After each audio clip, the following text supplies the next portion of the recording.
Most men waste hours trying to figure out how to stay on her mind.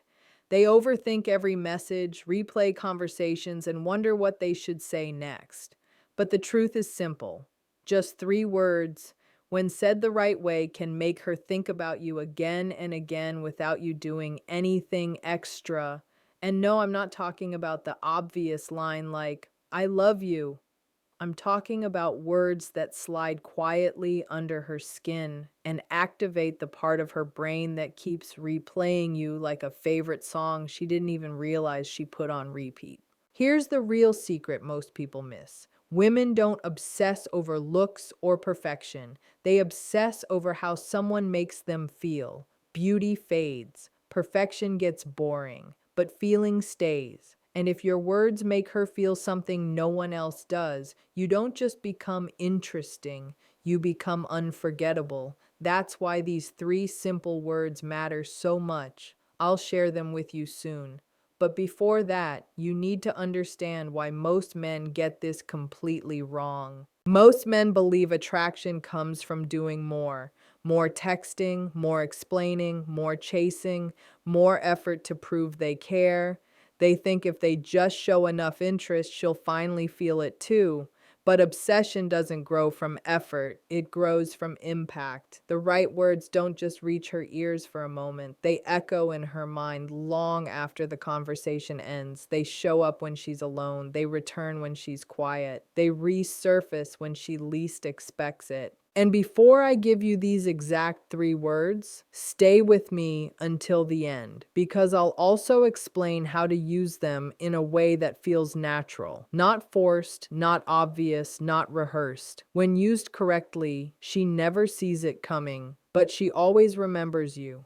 Imagine a woman thinking about you all day without you sending constant messages, without you chasing her attention, without you trying to become some perfect version of yourself. Just 3 simple words, that's it.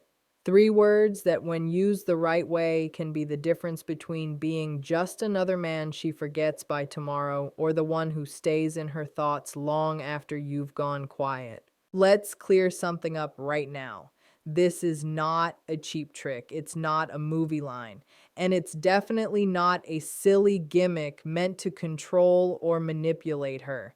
This is real. It's grounded in deep psychology and in how attraction actually works beneath the surface. I'm talking about the part of the mind Carl Jung studied his entire life, the unconscious mind, that hidden place where real desire lives. Most people think attraction is logical. They believe it works like a checklist. He's handsome, he's smart, he's kind, he has a good job. Okay, I'm interested. But that's not how it truly works. If it were that simple, dating apps would have solved love a long time ago. The truth is, the connections that move us the most aren't logical at all. They're emotional. They're symbolic. They live in the part of the mind you can't see, but you can feel. Jung explained this perfectly when he said, until you make the unconscious conscious, it will guide your life, and you will call it fate. Think about that for a moment. The memories that stay with you, the moments that linger, when someone's smile feels different, when a simple comment touches something deep inside you, when a glance feels like an entire conversation. None of that is planned.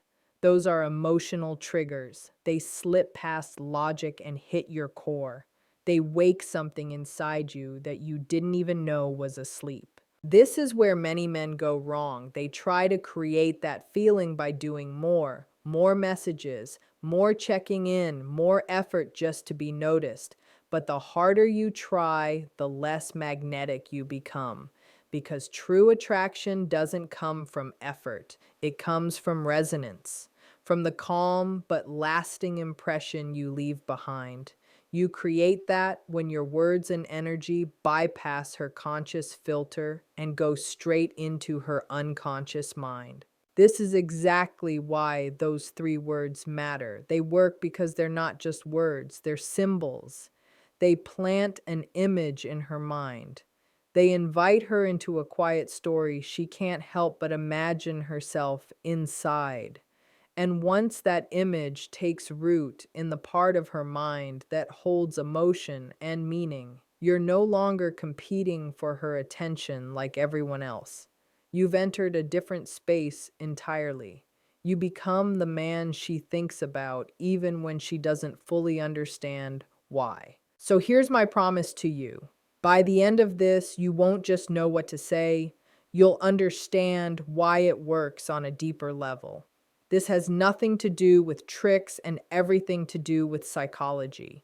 This isn't about making her obsessed for a few days and then fading away.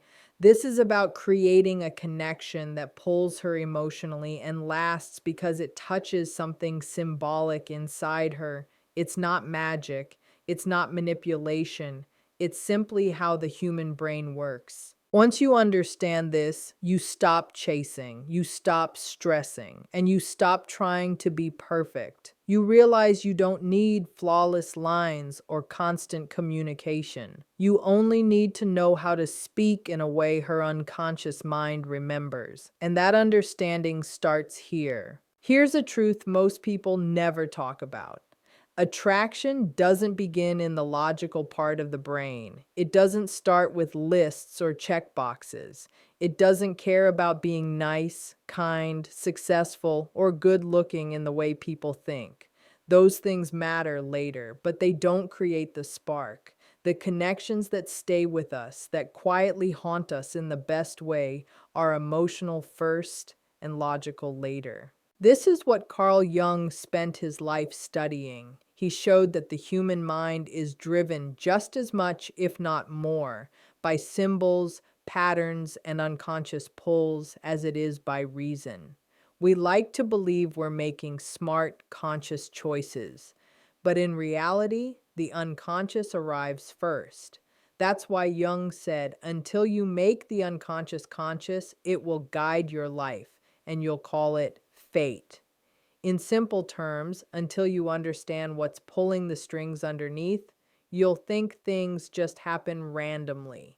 You'll say you just clicked with someone, but that click isn't random. It's emotional and symbolic. Something in their words, their tone, their presence speaks directly to your unconscious, skipping logic completely. And this is where most men unintentionally block themselves from creating that kind of connection. Think about how most conversations begin. Something polite, something safe, something flat. Hey, how are you? How was your day? Hope you're doing well. These lines aren't bad, they're just invisible. They don't spark emotion, they don't create an image, they don't cut through the noise of her day. And if nothing you say stirs her emotionally, there's nothing for her mind to hold on to later. No hook, no replay. Here's something important to understand. The mind doesn't store words, it stores feelings. You might not remember the exact sentence someone said years ago, but you remember how they made you feel in that moment. That's emotional anchoring. Without it, even a pleasant conversation fades into the same dull blur as everything else. The unconscious mind doesn't respond to perfect grammar, flawless logic, or safe topics. It responds to symbols, images, and suggestion. That's why a single line with the right energy can be more powerful than dozens of long messages. Jung understood that what moves us most is often invisible to the rational mind. When your words carry subtle emotion, they slip past her mental guard. She's no longer replying just to be polite. She's replying because something in what you said touched an emotional thread she didn't even realize existed. And once that happens, you've already stood out. So if your goal is to leave an impression that lasts, you have to stop leading with empty, emotionless lines. The next time you talk to a woman you like, ask yourself a simple question. Does this create an image? Does it spark curiosity? Does it move an emotion? Or is it just filler? Because filler disappears. Emotion stays. The moment you understand that attraction is built in the unconscious, not in polite exchanges, everything changes. You stop trying to impress with perfection. You start aiming for emotional resonance. That's when you move from being just another conversation to being the memory she keeps returning to. Let's be honest, most conversations sound the same. Hey, how are you? How was your day? Hope everything's good. It's kind, it's safe, and it's completely forgettable. Kindness matters, yes. But when it comes to attraction, safe is often the fastest way to fade into the background. Polite, neutral greetings don't activate the emotional part of the brain. They're placeholders. They don't create a picture. They don't spark feeling. And if you don't give the brain something emotional to hold on to, there's nothing to anchor the memory. Most people don't realize this, but the mind isn't like a recorder saving every word. It's more like an artist. It sketches moments that feel meaningful and blurs everything else into the background. You forget exact words, but you remember the feeling, the laugh, the curiosity, the warmth. That's how emotional anchoring works. When you open with, "Hey, how are you?" her mind files it next to hundreds of similar messages she's already seen. It doesn't stand out, so it doesn't get replayed. And if you don't stand out early, you're already forgettable. Think about scent for a moment. Have you ever smelled a perfume or cologne and suddenly remembered someone from years ago? That's because scent is directly connected to memory and emotion in the brain. Words work the same way. When they carry feeling, they connect to emotion, and emotion is what gets stored. So the issue isn't that you reached out, it's how you did it. You spoke without meaning, without image, without emotional weight. You didn't light up the emotional wiring. You didn't create a moment she could feel. And without that, there's nothing for her mind to return to later. And this is where everything starts to shift, because once you understand this, you realize attraction isn't about chasing attention. It's about creating moments that quietly stay, moments that feel small on the surface but deep underneath, moments that her unconscious keeps revisiting without her trying to, wired to notice change. Anything that breaks a normal pattern, anything that interrupts the automatic rhythm of daily life, gets marked by the brain as important. This wiring comes from survival. Thousands of years ago, noticing something different could mean the difference between finding food or becoming food. The brain learned very early that difference equals attention. Today, that same wiring still exists, just applied in a new way. Instead of predators or shelter, it notices people, it notices energy, it notices presence. So when you open with something that makes her pause, something that pulls her out of her routine scrolling or distracted state, you are activating that novelty switch. You are waking up a part of her mind that most interactions never touch. And if what you say doesn't just break her pattern, but also stirs curiosity or emotion, now you've created something stronger. You've created a double anchor. She's not just noticing you in that moment. Her brain is also tagging you as someone worth thinking about again later. That's where attraction quietly begins to grow. But here's the warning most men miss. Novelty without emotion doesn't last. It's just a clever or funny line. It might get a smile, maybe even a quick laugh, but then it fades. It disappears the same way hundreds of other messages disappear. You need both. You need something unexpected and something that makes her feel something, even lightly, because emotion is the glue that makes novelty stick. That's why there is such a big difference between saying something generic like "How are you?" and saying something playful, charged, or slightly mysterious. One blends into the noise. The other slips past her guard and settles into her memory. And in attraction, the moment you take up emotional space in someone's mind, the dynamic shifts. You are no longer just another name on a screen, you become a presence. Here's the trap that most men don't even realize they are stepping into. You start sounding like everyone else. Same greetings, same safe questions, same predictable rhythm. And when you blend in like that, you vanish. It's not that she dislikes you. It's not that you did something wrong. It's simply that nothing in your words created a moment worth holding on to. You become part of the background noise of her day, not the song she hums later, not the line she remembers, just noise. And because on some level you feel that you're not standing out, you try harder. You send longer messages, you add more emojis, you give bigger compliments, you ask question after question just to keep the conversation alive. You try to show effort, you try to show interest. But here's the hard truth. That behavior doesn't pull her closer. It often does the opposite. It pushes her away.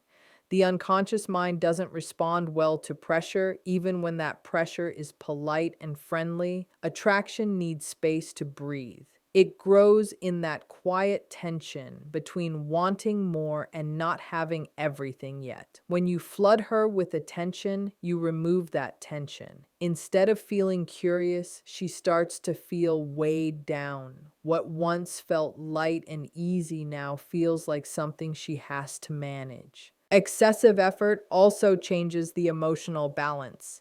Instead of her wondering if she can win you over, she starts to feel like the prize has already been handed to her. And human psychology places higher value on what feels earned. When something feels too available, the mind quietly assumes it has less worth. This isn't logical, it's instinctive. And constant questioning is one of the fastest ways to drain intrigue. It turns the interaction into an interview. It feels like work, not play. Now, asking questions isn't wrong. The right question asked at the right moment can create deep connection. But when questions are fired rapidly just to avoid silence, they send a message you don't intend. They say you're uncomfortable with space. They say you're more focused on filling gaps than creating moments.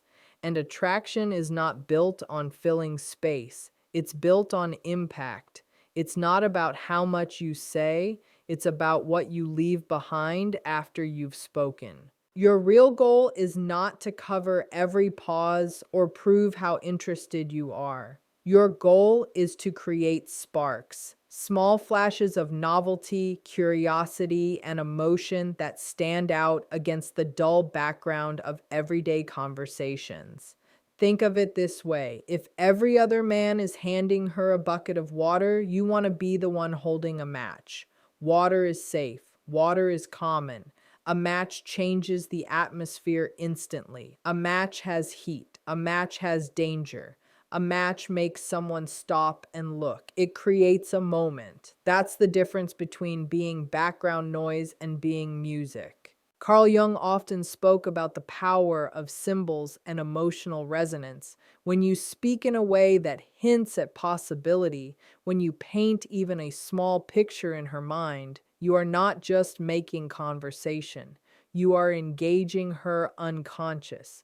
And that's where real attraction lives. That's why instead of chasing her attention with more words, more flattery, and more effort, the strongest move is often to step back, create space. Let your presence and your choice of words do the work. Give her room to feel you, not just read you. When you stop trying to outtalk every other man in her inbox and start focusing on impact, you move from being background static to being the signal she tunes into without knowing exactly why. And this is where